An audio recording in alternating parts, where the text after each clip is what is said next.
Welcome everyone to another episode of Ideas Sans Borders presented by WANI, the Ideas Place at Kriya University. As an education institution, I think we have been learning more than ever before now. Somehow the sudden pause in our everyday life has led us to seeking thoughts, perspectives, and ideas wider more than ever before. So as part of this effort to bring ideas across borders, we're delighted to host today Yamini Iyer, President and Chief Executive of Center for Policy Research. Thank you, Yamini, for quite quickly accepting our invitation and for being here to share some of your perspectives.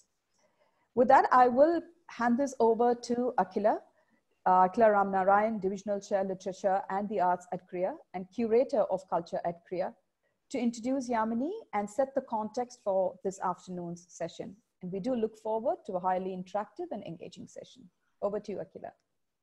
Thank you, Kala. We're very delighted to have Yamini Iyer here with us at WANI, the Ideas Place. It's my pleasure to introduce her. Yamini Iyer is the President and Chief Executive of the Center for Policy Research. Her research interests are in the field of social policy and development. In 2008, Yamini founded the Accountability Initiative at CPR. Under her leadership, the Accountability Initiative has produced significant research in the areas of governance, state capacity, and social policy. It pioneered a new approach to tracking public expenditures for social policy programs and is widely recognized for running the country's largest expenditure tracking survey in elementary education. Yamini Iyer's own research on social accountability, elementary education, decentralization, and administrative reforms has received both academic and popular recognition. A TED Fellow and founding member of the International Experts Panel of the Open Government Partnership, Yamini has also been a member of the World Economic Forum's Global Council on Good Governance. Previously, she's worked with the World Bank's Water and Sanitation Program and Rural Development Unit in Delhi, where she focused on action research aimed at strengthening mechanisms for citizen engagement in local government. She was a member of the decentralization team at the World Bank that provided policy support to strengthen Panchayati Raj in India.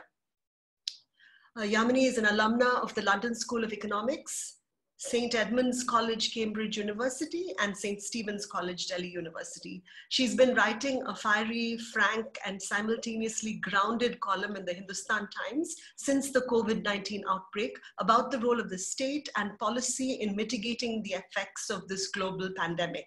She will be speaking today on the state, the policy, and young citizens. Moderating the session today is Kapil Vishwanathan, no stranger to us. Kapil is the Vice Chairman of Kriya University's Executive Committee and a key member of our Governing Council.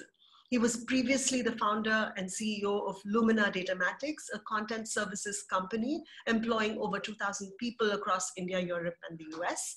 Kapil has since dedicated himself to establishing Kriya University. He earlier led global sales for a division of TCS and served on a corporate think tank. He is the president of the Institute for Financial Management and Research, the sponsoring body of Kriya University, a 48-year-old not-for-profit society focused on education and research. And he serves on the Council of Directors of the Kodaikanal International School. Kapil has an MBA from Harvard Business School and an MS in Management Science and Engineering from Stanford. He writes a regular column for Mint on a variety of topics relating to education. Thank you for moderating this WANI session, Kapil. We're truly glad to have you. Before I hand over to you, I do have one question for Yamini. I think it will give, it will afford an interesting response. We're struck by the breadth and depth of your achievement in social policy and development studies. You're a terrific role model for students seeking careers in policy research and think tanks. Could you rewind a little from the present moment and tell us about how you initially arrived at your research interests and choice of career? Where did you begin? How did you get to where you are now, heading the Center for Policy Research? Well, thank you, Akhila, for that far too generous introduction.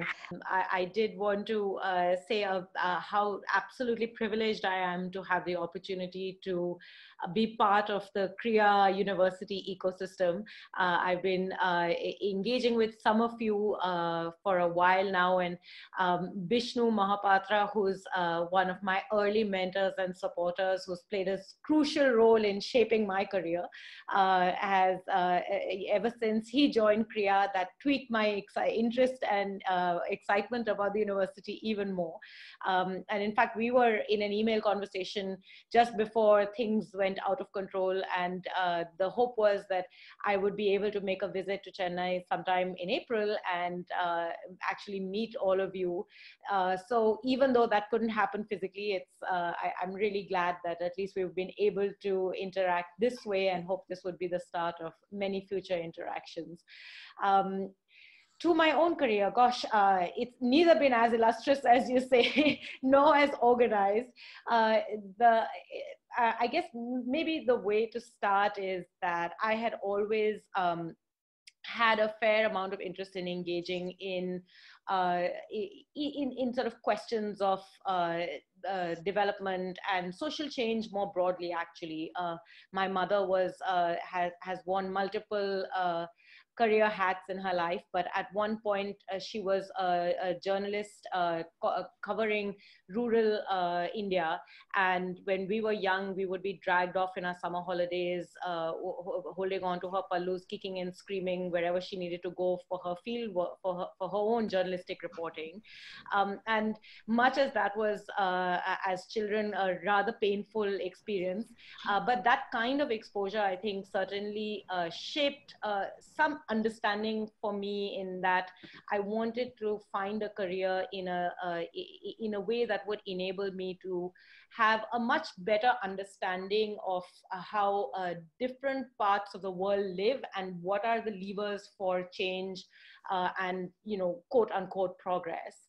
And I went to university in Delhi. I was at Delhi University in the late, mid 1990s, at a time when India was changing quite dramatically. We had just opened up.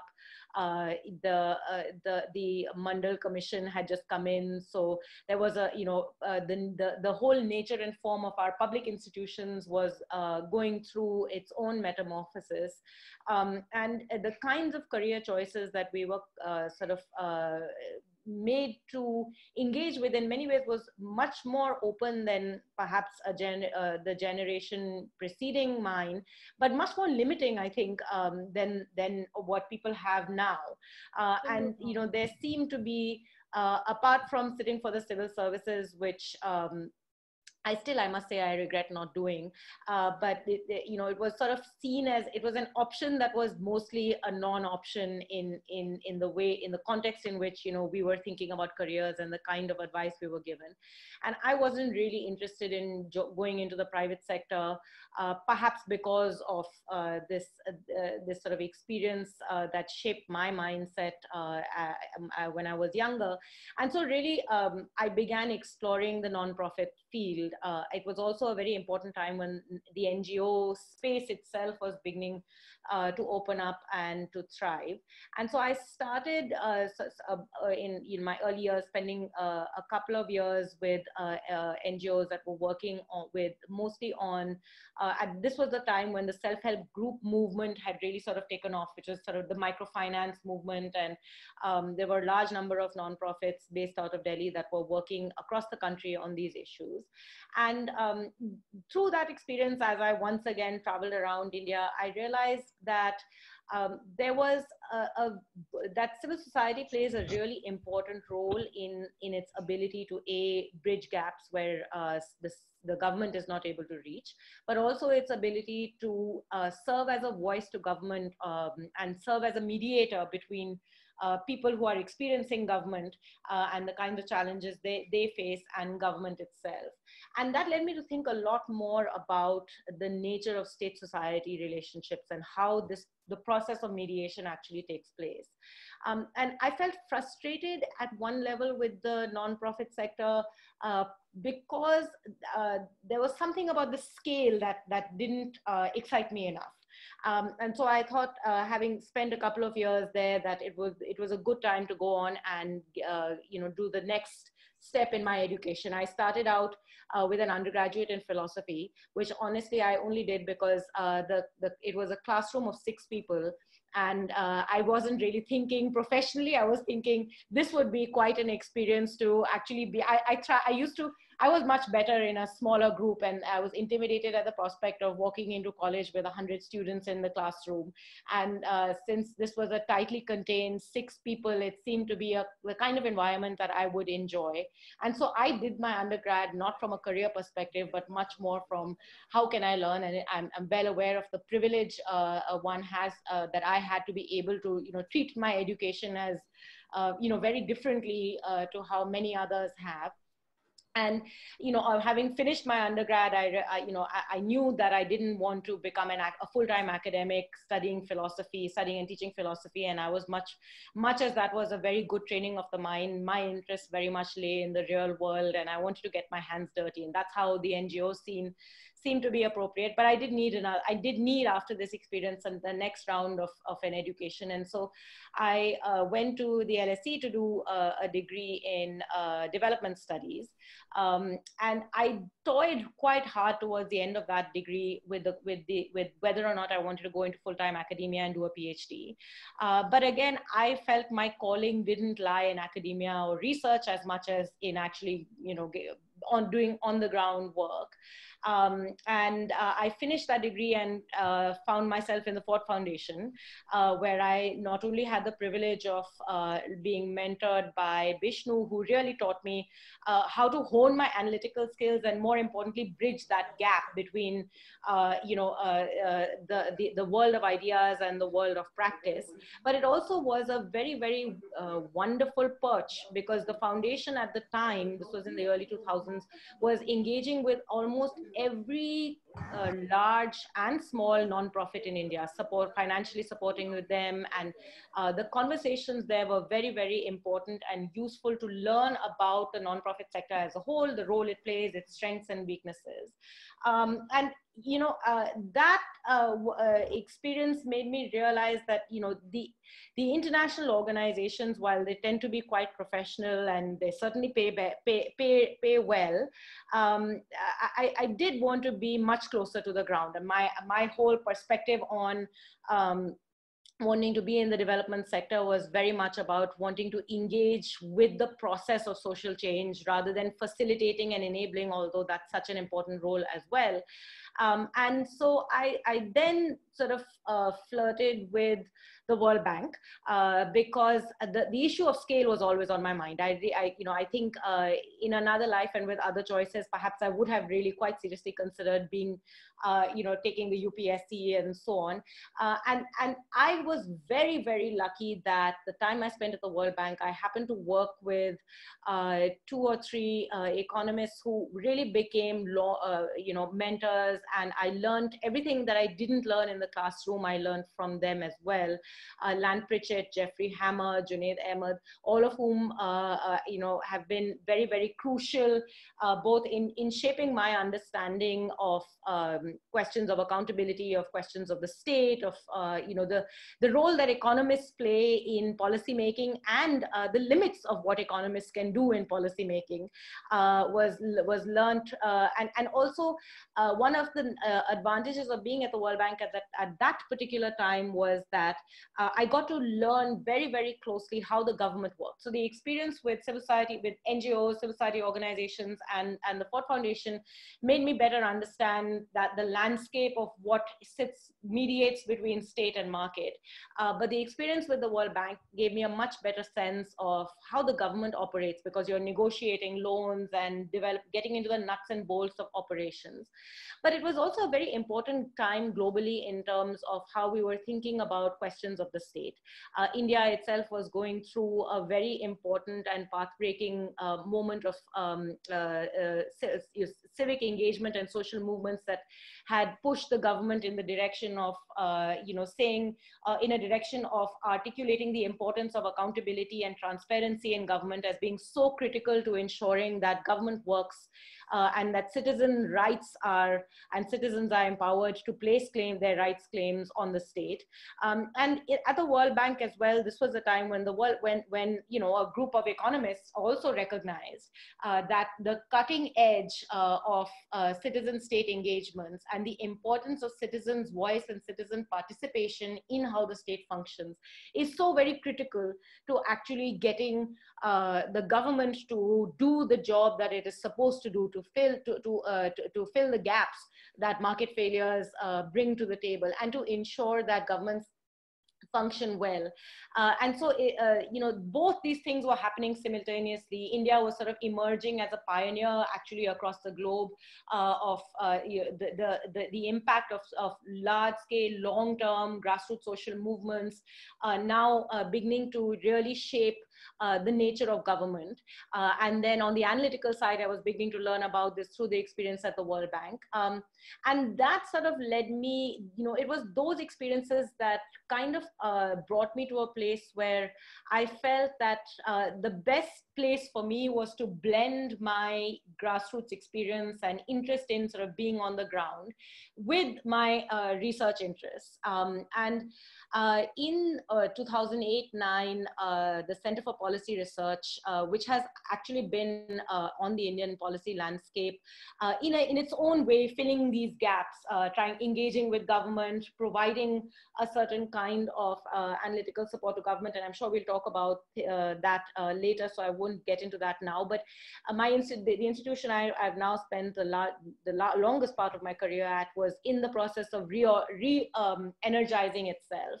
And I met with my predecessor, Dr. Pratap Bhanu Mehta, who had just started this sort of revival phase of the institution. And he said to me, look, come spend 2 years here. It's only 2 years, which is a short period in a long career. And the one thing that CPR offers anyone that wants to come is a space for you to do exactly what you want. The institution thrives when those who people the institution are free to be as creative as they can be. And we won't ask any questions. We will only give you all the intellectual and institutional support that you need. And to me, that seemed like a dream come true. Where in India do you get the opportunity to, walk into an institution that says, look, I'm not going to tell you to follow my rules, do what you think is right, and my job is to enable you not to be a burden on you. And so that was that. And that was, that was quite daunting as well. I had, I've been so blessed because I've had all these, everywhere I've gone, I've had people who have just, mentored and supported me, and I've learned so much from them. And that's what sort of emboldened me to go step by step. But suddenly I was left to do it on my own.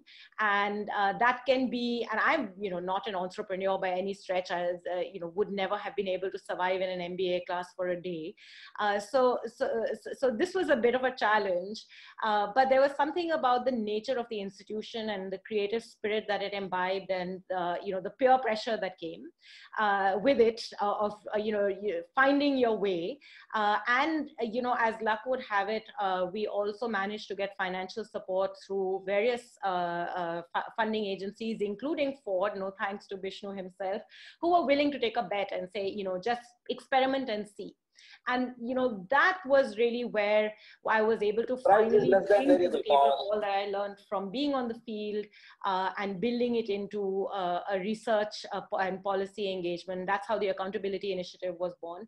There, the real challenge, that I wanted to engage with was what my work with social movements and with the really gave me a sense what we were doing at that point as the government, as the art of governance was transforming in India.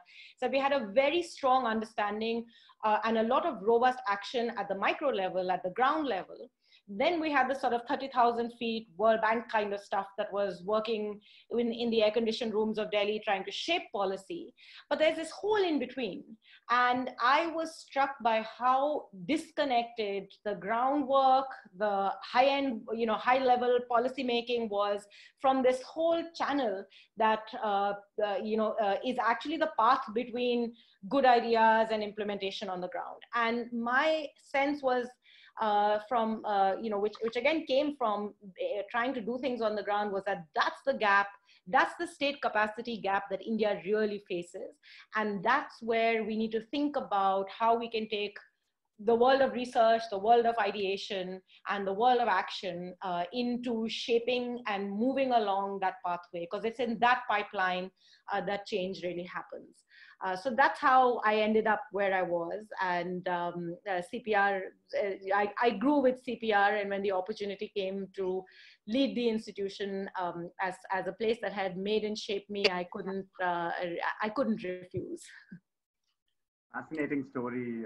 I was listening to your story from trying to put myself in the shoes of a first-year undergraduate or a business school student at KRIA, who's looking to get into the development sector or the policy sector. And some of the trade-offs and the choices that you faced along the way, I think it lays out the options so well for them. It's a very inspiring and interesting story from their point of view, as well as from mine. So thanks for sharing that so nicely. You did answer a couple of questions around why not academia and why not not-for-profit. But you didn't quite answer why not, say, an elected representative, why not a bureaucrat. You referred to it as a regret. So it'll be good to maybe quickly hear from you as to why those two paths you felt were not right for you vis-a-vis something in the think tank space. But before that, a quick second, I think I saw Bishnu come up. So if you can unmute or make yourself visible, Bishnu, I'd love for you to say a few words back to Yamini. And if you can come online, I'd like to see how you look when you're blushing too. So I think later maybe. Yeah. All right, Bishnu. So Yamini, maybe if you can shed some light to our students on how they might think about being an elected representative versus a government bureaucrat versus somebody outside the government but influencing policy. So the bureaucracy question is interesting because it also links to this larger challenge that I think think tanks, institutions like mine, and in fact my own research interests are grappling with, which has a lot to do with the morale of the state, of the bureaucracy itself. It's quite stunning. I come from, a lot of us, I suspect, come from backgrounds where key family members have been in government. My father was in the bureaucracy, and a lot of my friends when I was in university too were, children of IAS officers, IFS officers, and so on. And not because, of any self-selection. It was just that, for our parents' generation, civil services was a source of mobility. That was the choice. The first generation after independence as well. The sense of patriotism got channelized into working for the government. And yet, none of us were actually encouraged to really think about the bureaucracy or taking the UPSC exam at the time particularly seriously. And I've often wondered about this. I asked my parents this as well, and asked my friends and their parents too why that was the case. And I think a lot of it had to do with the kind of dramatic changes that were taking place in India in the 1990s. As the economy opened up and the private sector began to thrive, a lot of the frustrations of the limits of what government does were beginning to play on the minds of those whose counsel one takes seriously when you're a young person and trying to make choices, and the sense that the world is at your doorstep. Why do you want to limit yourself to this? There are many other ways in which you can contribute. And if you think about it, in the 1990s, actually, once the private sector opened up, you did see a fairly significant movement of elites into the private sector. And if you look closely at just, the backgrounds of who sits for the UPSC now, it has also a lot to do with with the nature of our education system and how social sciences has just sort of been, the institutions for social sciences have atrophied so much over these last 20 years, which is why KRIA is such an important contribution. You're basically seeing engineers. So like literally the last, I think these two batches, this batch of joint secretaries in the government, in the IAS, once they retire, maybe not even joint secretaries, I would say additional secretaries, once they retire, you're basically going to see engineers and doctors that made it through the exams. This was, I think, this was a time when the becoming a part of the system was not necessarily seen as the place for, it sounds awful to say, but we are all in higher education. We have to recognize the privilege and the fact that we are to a degree elites that have these opportunities. And the reservation policies had just come into place. So there was all this. This is not a place where, this was not something that was actively encouraged, and so it wasn't taken seriously. And every time we said we wanted to be involved in public life, usually the thinking was, well, the nonprofit space, civil society was an important place, or international organizations were an important place. And like I said, I do think, who knows, sometimes when I meet bureaucrats who are very frustrated with the system, one really think, maybe we were lucky. But I do think that I think for someone whose heart is in the art of practice, bureaucracy is actually a very exciting place to be. But let's not forget the critical role that civil society plays too. And if we didn't have a robust civil society that constantly puts checks and balances on government, India wouldn't be India. And so these are not necessarily different things. Most of the innovation and experimentation that has shaped policy in India has come from the grassroots and from civil society. So I think both roles are important. They just are slightly different. On elected representatives, I think I firmly believe that really change will come when politics changes, and the more of us that enter into the system, the better it is. But these are very deep lifestyle choices. These are very big and significant. There isn't an opportunity where you can do more if you have the opportunity to access power through the electoral system. But it is also a system that can beat you down in so many ways. So that's an individual choice. But I do, and the nature of our politics sometimes as it's unfolding in India, at least as I see it across all political parties, is so dispiriting. But I do think that's, if there's one way in which one can really change the country, that's the way, that's the route you should take. That's great to hear. Yamini, I wanted to shift gears a little bit to CPR itself. I mean, a lot of us know about it and the great work that it's been doing over the years, but it'd be great if you can talk a little bit about CPR's mission and how it's structured. What are the broad 4 or 5 areas that it's looking at? And also specifically, I guess the world has changed for all of us, as I'm sure it has for CPR. So in what ways has COVID and the associated issues changed the thinking at CPR? What are the issues pre and post that are on top of people's minds at CPR? Sure. So, so let me go back a little. CPR was founded in 1973. It's a 46-year-old institution. So it was amongst the early set of public institutions that were policy institutions that came in to play. And in fact, we were recently diving through some of our old founding documents to get a better sense of the institution, and so much of the why of CPR that shaped, why our founder, Dr. Pai Panandikar, who really was a visionary to set it up, actually remains relevant today. And the key, Dr. Panandikar, who set up CPR, actually had spent some time working in the Planning Commission in the late 60s, early 70s, and he left frustrated. He left frustrated because he said being inside the bureaucracy, and this guy also perhaps feeds into the earlier question you asked about, what is the difference between a think tank and a bureaucracy? You're so busy dealing with the now that you don't, and firefighting, that you don't really have the opportunity to think long term. And so the kinds of policy choices that we make, and politicians are by definition incentivized to think 5 years, right? And bureaucrats are sort of dealing with decision making on a day-to-day basis without the ability to think long-term and think through the consequences of the choices they're making today. How do you frame the context in which you're making the choices? What are the nature of choices you have? And then how do you actually implement them? And so what often happens is that the short term gets confused, or rather the short term becomes a long term. In fact, many bureaucrats I speak to today keep saying this, you know, in our perspective, the short term is the long term. So we need to do something, we need to do it now.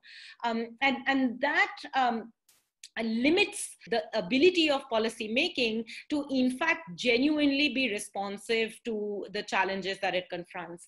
And so the feeling was that there was a need for a space that was different to grassroots level engagement, which again gets very caught in the doing, but actually starts teasing out the big picture questions.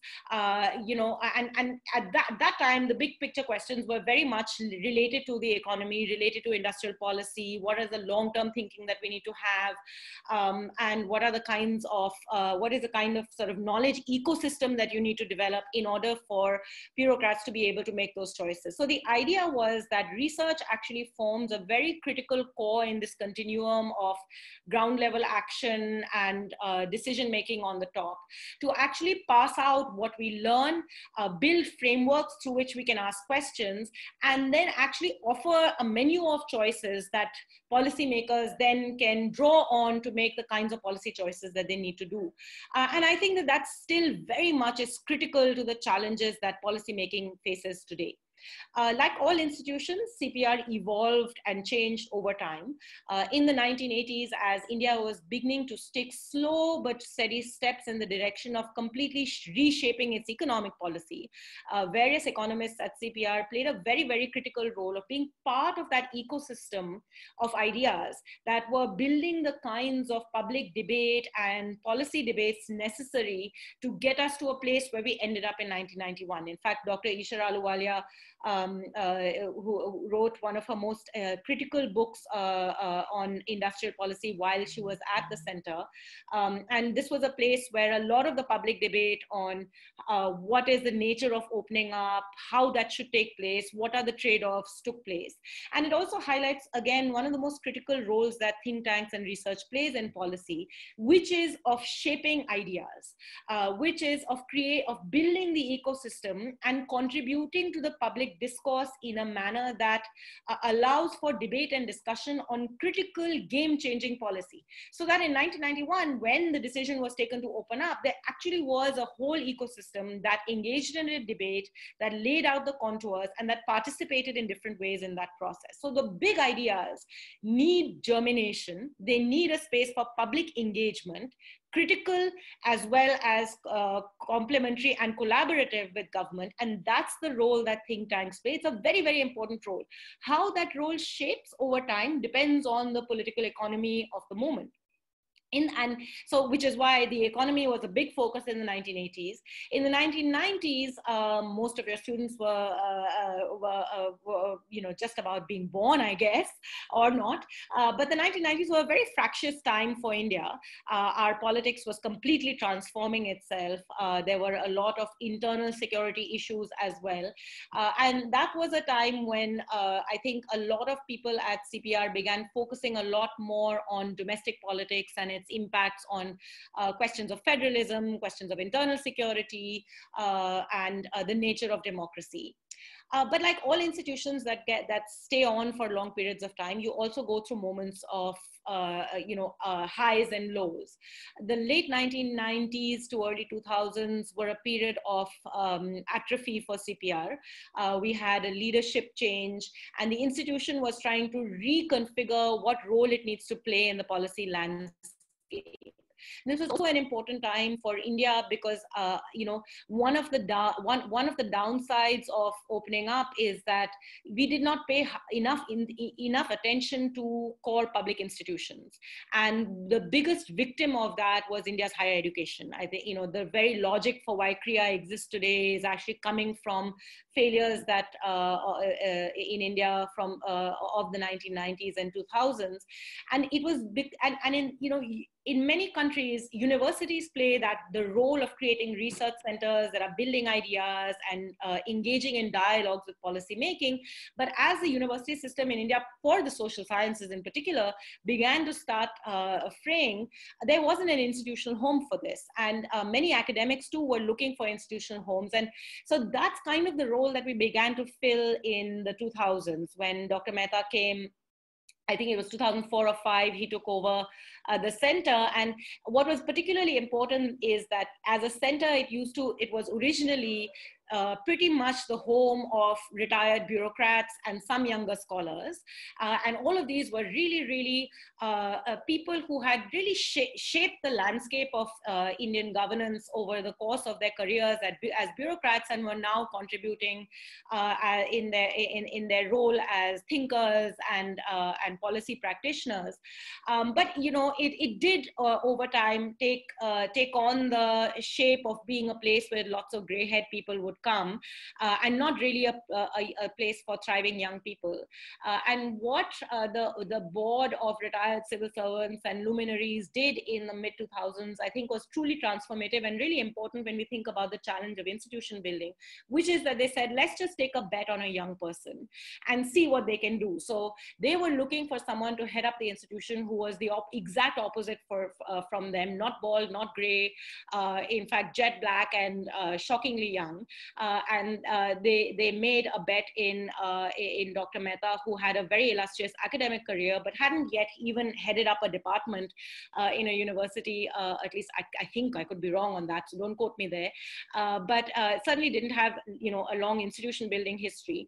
And they gave him a free pass to say, rebuild this place. And it was his vision which was so critical to reshaping it. And and we became an institution that really brought in a lot of academics, many of whom may ordinarily have found a home in universities, but the combination of the institutional vacuum in India, as well as a very critical intellectual space that Pratap built for us at CPR, brought a whole new cohort of young people in.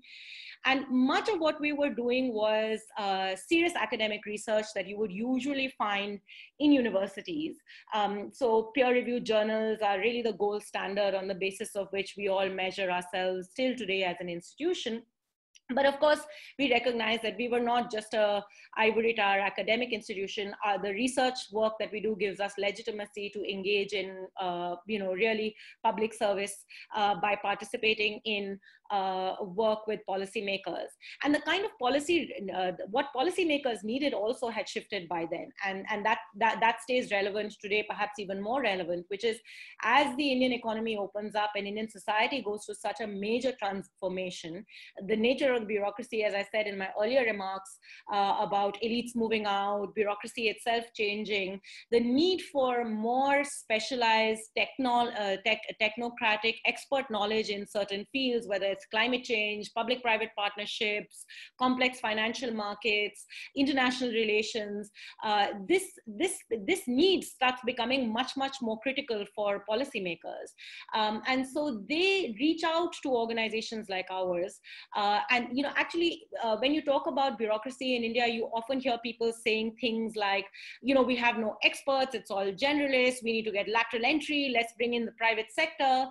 But what we forget is that actually bureaucracy is really good at bringing in expertise when it needs it. It sets up committees and it calls people like us to be part of those committees. It engages in informal discussions and dialogues with us. Sometimes we find ourselves making PowerPoint presentations that bureaucrats use informally contributing in that way. So as state capacity starts becoming quite critical, bureaucrats themselves also recognize it. We've begun engaging with policy in this way, but our research is what gives us legitimacy. And the deep engagement with different aspects of the policy ecosystem serve to enable us to provide at least we hope, grounded advice, but advice that is anchored in evidence. In recent times, two interesting things have happened. that I hope we can talk about maybe in the Q&A. One, that as bureaucracy itself has sort of started grappling with this complexity of policy environment, I felt increasingly that bureaucracy actually has lost faith in itself to find answers to its problems. And very often conversations with bureaucracy are about, we are solution though, just give me a solution. I understand the problem. I don't want all this research and evidence to tell me all the things that are going wrong. I need to know 5 steps of what I need to do. And for me, that's a very big, and for us at CPR too, a very big existential question. Is the role of people like us who are participants in the policy ecosystem, but certainly are not in the decision makers, is our role to make decisions for government? Should we be writing policy documents, or should we be telling you, here are the options that you have on the table?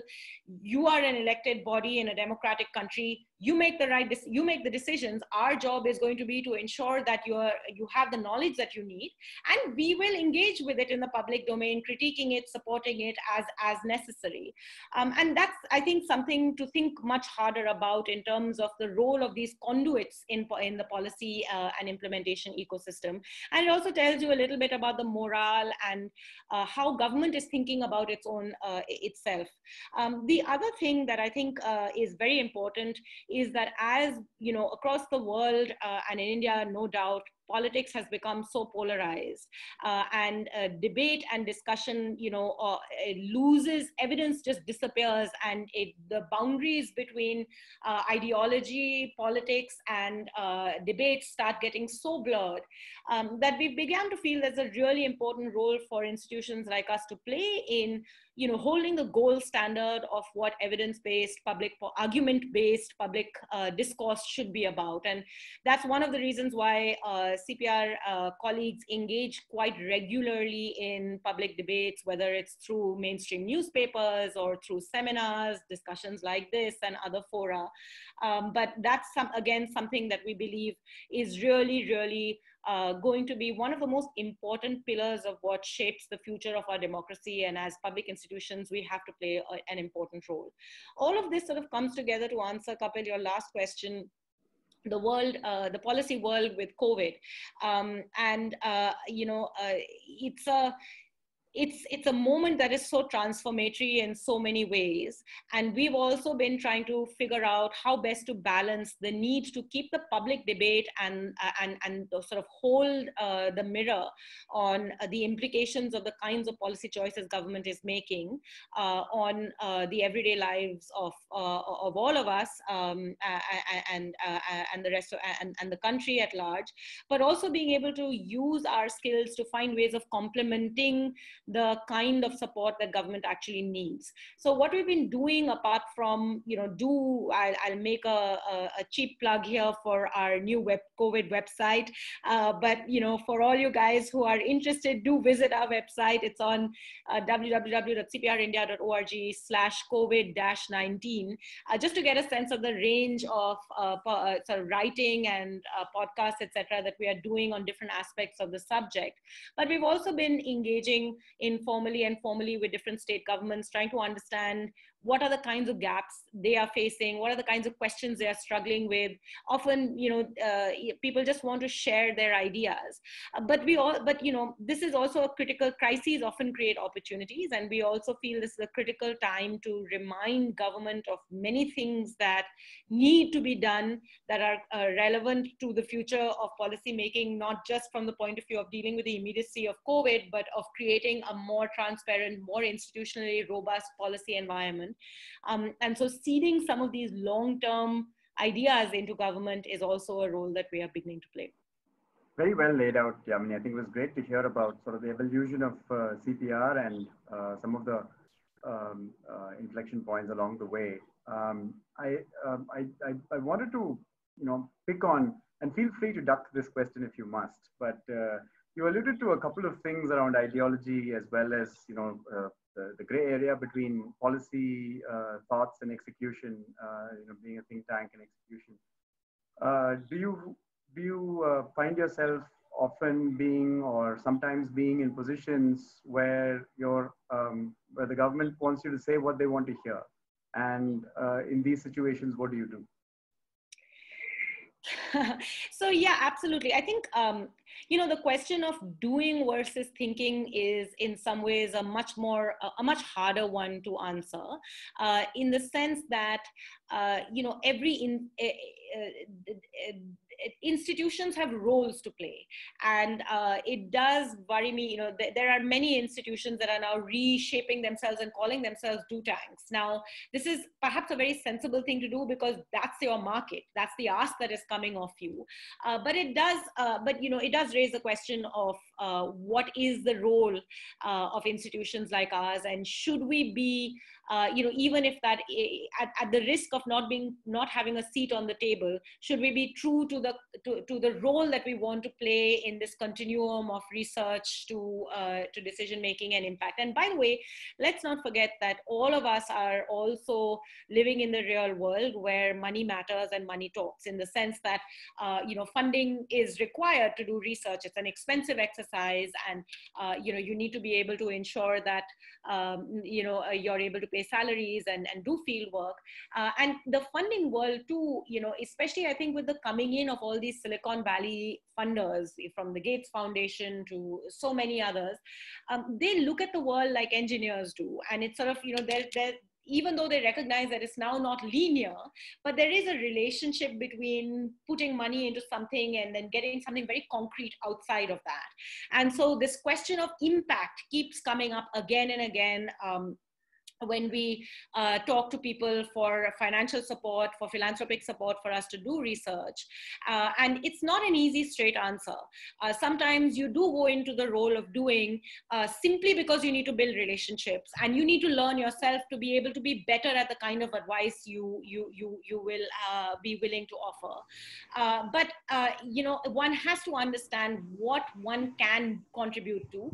And for me, really, it's ultimately, I think we are in a very dangerous place if the state finds itself, by the state I mean the administration, even our politicians, are willing to essentially strip themselves of the thinking role and the decision-making role that they need to play. We are a democracy, and all of us are not elected representatives. We are self-appointed intellectual brokers. So I think we have to be very conscious of the role that we play.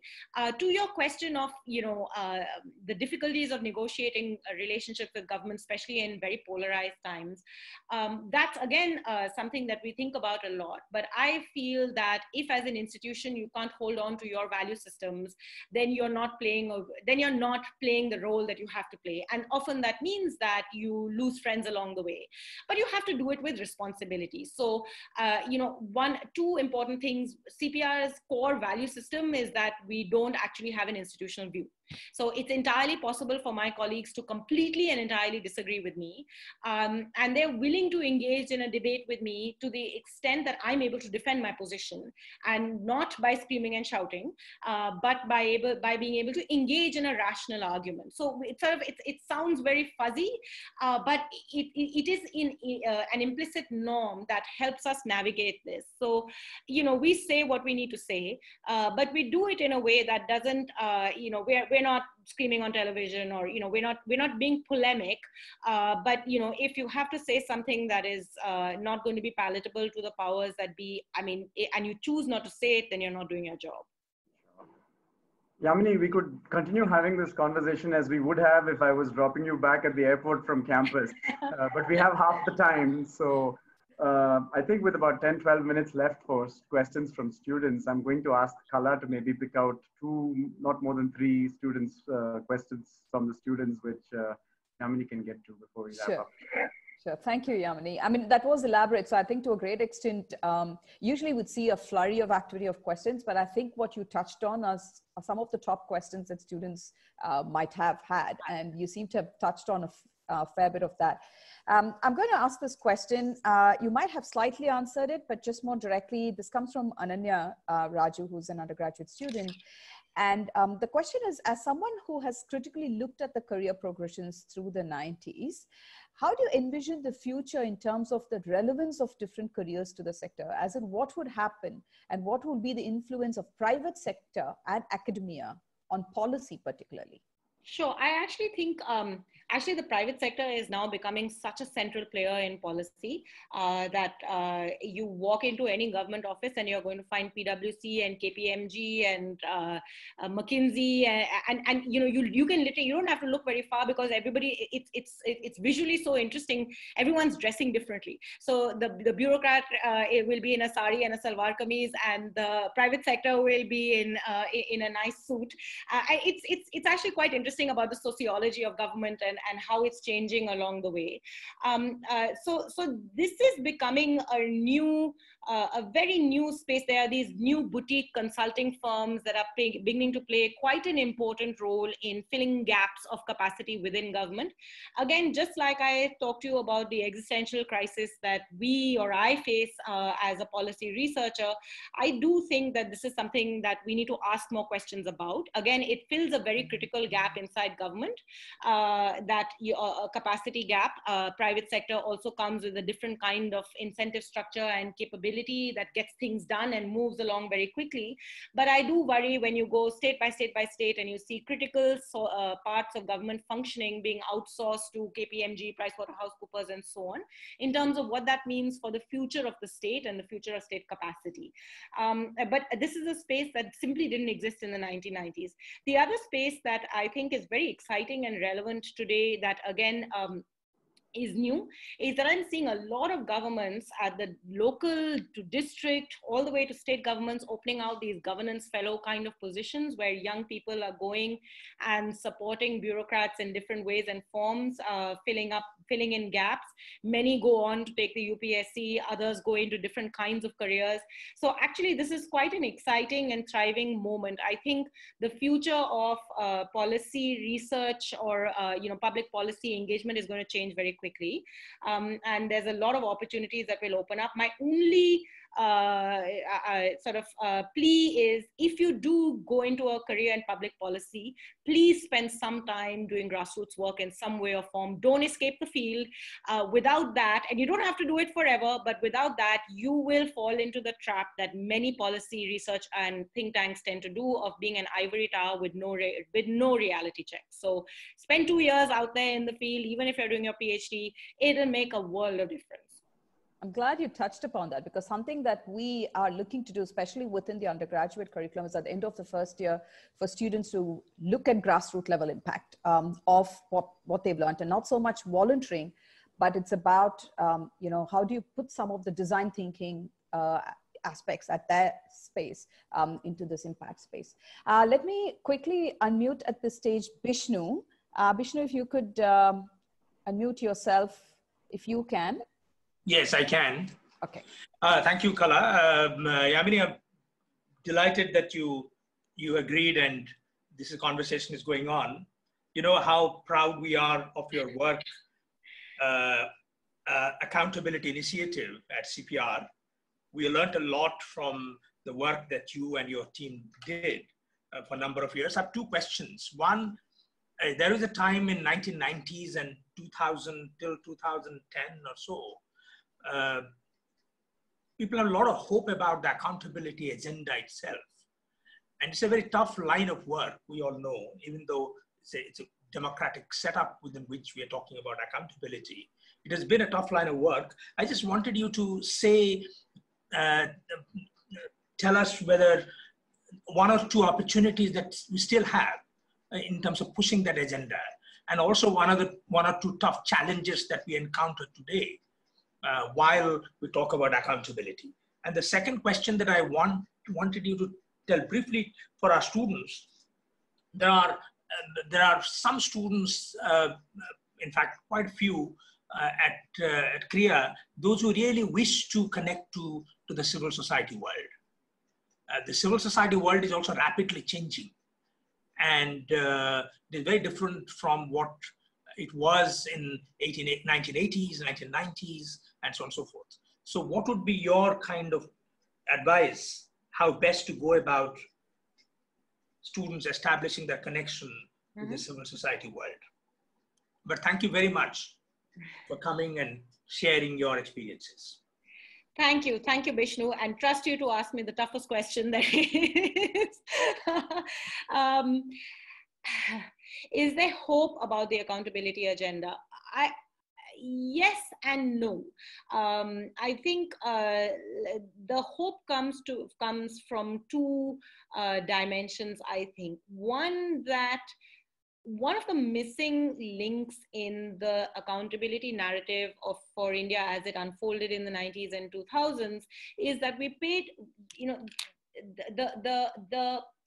the critical role of civil society was in mobilizing the citizenry in a way that it could, and prize open spaces for citizens to be able to better place their claims onto the state. So the right to information as a law, making government transparent, social auditing, converting citizens into government auditors, asking questions of the government, so on and so forth.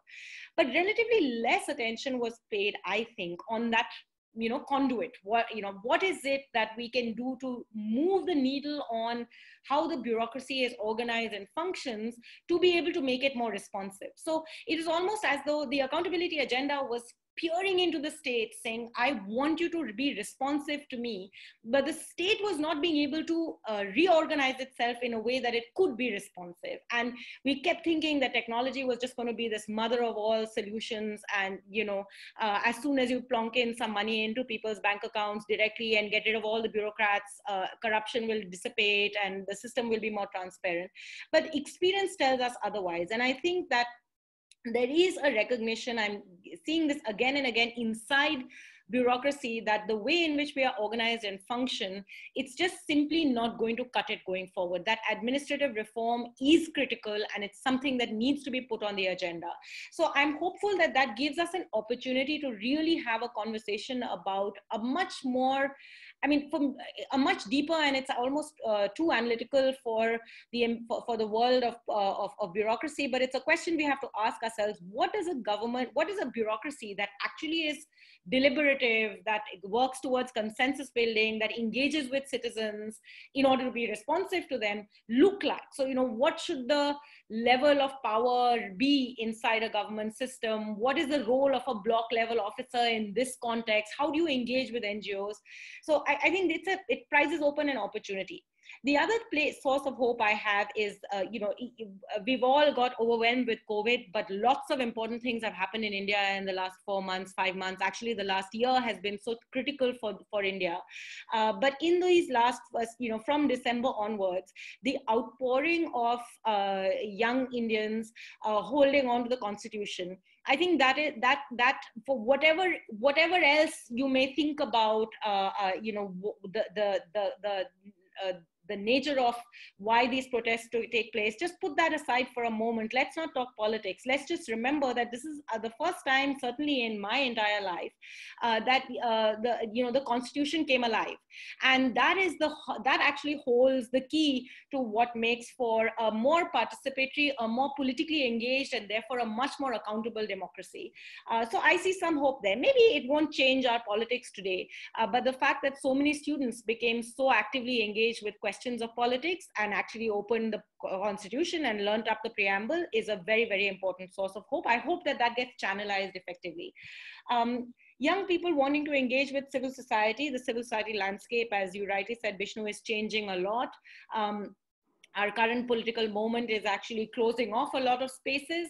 But even so, you are seeing an interesting flourish of organizations across a continuum that are, whether it is places like the Azim Premji Foundation or the Tata Trust that are sort of, business-led philanthropies that are now engaging actively in filling gaps of what the government cannot do, or its social movements like the MKSS and others. Pratham is another very exciting NGO. There's a wide landscape, and a lot of people are recognizing that being part of networks and associations are actually a useful way of building energy. So, getting plugged into those networks and associations through internships, through, participating in dialogues and discussions. Now that everybody is unable to meet physically, there's almost an overflow of Zoom-based webinars. But these are good fora where you can get to know what people are doing. And I think that the more you engage with that, the more opportunities there are to get to know and get a better connect with civil society. Thank you. Thank you, Yamini. Thank you very much. Thank you, Yamini. This comes in a slightly different space. So we had Arnav, who posted one of our first questions here, and he talks a bit about the hydroxychloroquine's administration. Now, I don't know how much that says, but it's about, you know, a solution like that, testing it on thousands of people in a city like Mumbai, within the slums of Worli, and, you know, or Dharavi. And it's about asking how fair is it to test some of these policies with communities who have very low awareness, you know, or do not have the right information, and is that a fair way to actually implement something of that range? No, absolutely not. I worry very much about this. In fact, I think the entire experience of this last month and a half really brings home the fact that, you know, we as a society have completely failed to live up to the core values of our constitution, frankly. Even if a lockdown was the only option that we had, the fact that, you know, and there was a complete elite consensus, the fact that we never actively explored alternative options, given the kinds of costs this would place on and the burden it would place on the vast proportion of India, is to me really, really appalling. And we have invisibilized so much of India, and we take decisions without, you know, you could argue that you needed a lockdown in order to ensure that the poor don't find themselves caught, because, you know, a health crisis will hit them the most. But I would counter argue by saying, well, the first COVID patient came in January, and we had 2-3 months to at least begin upgrading our health systems. What are we doing right now? We are only upgrading our testing systems and getting some PPE going. So I think that there is a deep injustice that is embedded in how we have approached the kinds of decisions that we've taken. And even if we had, in their wisdom, our policymakers felt convinced that lockdowns were necessary, the way we went about it and what we have done since, I think, underscores the big missing link in our thinking, in the way in which the Indian government and Indian policymaking thinks. It lacks empathy, it lacks compassion, and most importantly, it lacks justice. Thank you. That was a pretty direct response, Arnav. This comes from Amrita. Amrita's talking a bit about the social policies that you do formulate. How happy are you with the way they're implemented? As in, do you think they are implemented, is the design implemented with the social engineering in mind, or is it free of political biases? And yeah, what's your take on that? No, so I don't think that policy can ever be free of political biases. And I don't know that that's necessarily a bad thing. After all, we are a democracy. And I worry actually that a lot of policy research and experts and technocrats would like to get rid of the politics out of policy. And in fact, I think that that's exactly wrong. And yes, that is going to, and you might end up in making some very bad decisions, but that's the price of democracy. And it's not a bad price to pay, in my opinion.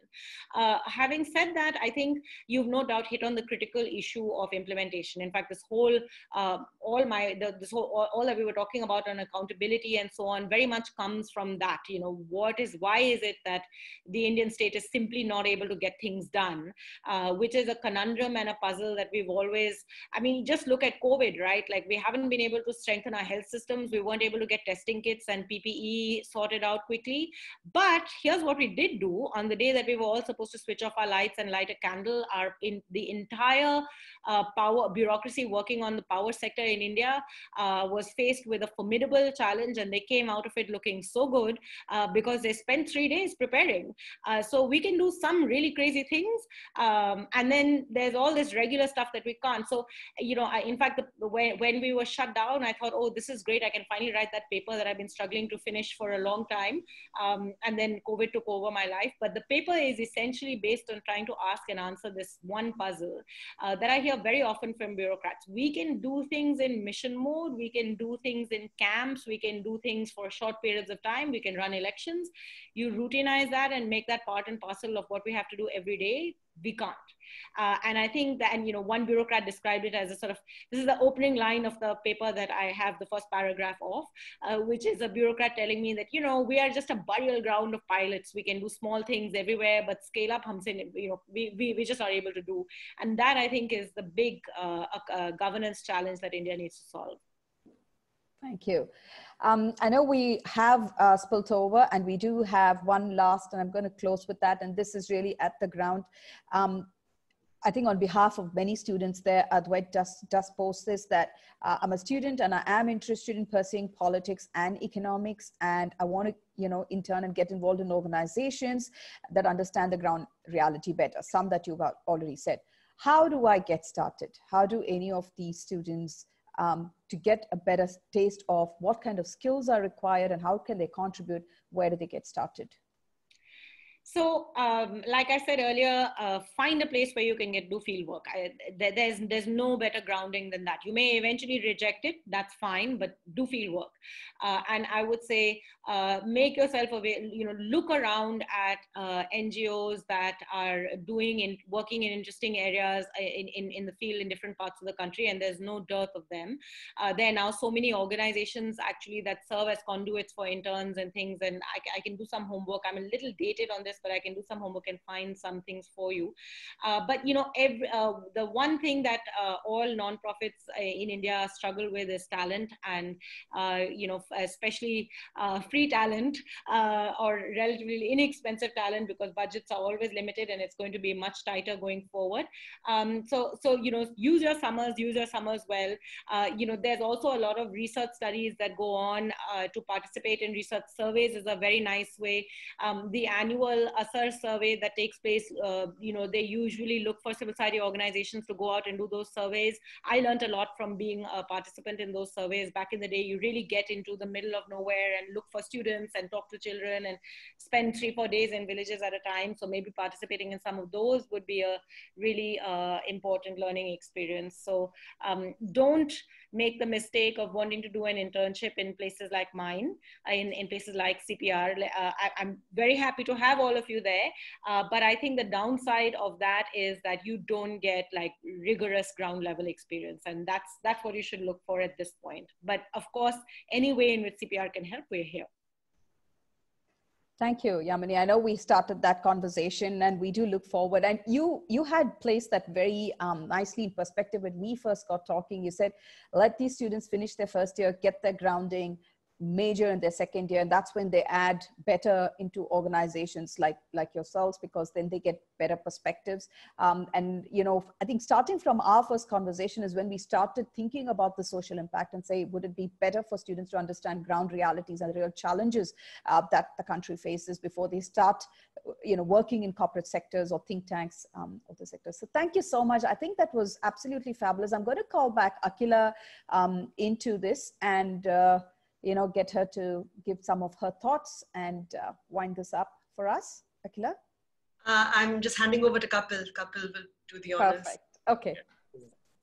Well, thank you, Yamini. It was really nice for us to get such a ringside view of think tanks and the civil society space and all the challenges and the excitement that's a part of your regular work life, it seems like. So thanks a lot for sharing that with us. I really hope that this will be not a one-off talk that you're doing with us, but the beginning of a very long and close engagement between CPR and CREA, as well as between Yamini and CREA. I really look forward. I will hold you to two things. One, you know, you did say that in your, you were delighted to be a part of, you know, the CREA story with this talk. So we're going to hold you to that. We're also going to hold you to your offer to have all our students interning at CPR. Also, want your advice. I look forward to concluding our very interesting chat on a drive back from campus to airport. Actually, one day in a post-COVID world. So look forward to that. Thank you so much for having me. It's been an absolute pleasure, and like Kapil said, I hope this is the start of a long relationship. Thank you. Thanks for being here. Thanks. Thanks everyone for your fantastic participation. We look forward to meeting most of you again on the next episode of WANI. Thank you. Thanks. Bye.